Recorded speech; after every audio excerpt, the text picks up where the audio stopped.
Hi! Welcome back sa aking tutorial. Today, tuturuan ko kayo paano malaman kung sino ang nag-stalk sa inyong FB. Una, buksan ang Facebook.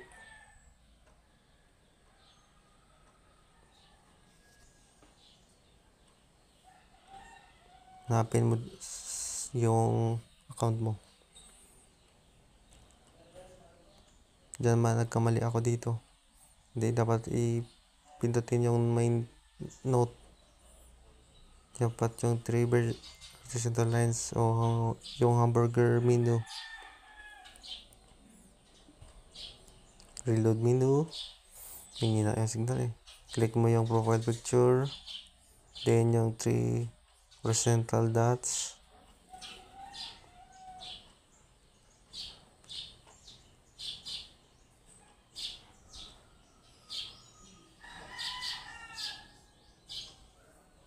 Archive. Story archive. Yung settings icon.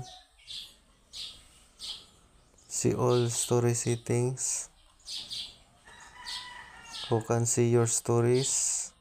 Custom. Diyan pala makikita mo agad kung sino yung nanonood yung titingnan yung Facebook. Diyan sa akin wala. So yung mga may check na may box, diyan yung taong nag-stalk sa FB mo. Don't forget to like and subscribe and hit the notification bell para lagi kayong updated sa kanyang videos about tutorial, vlog, and unboxing. Just subscribe to view more.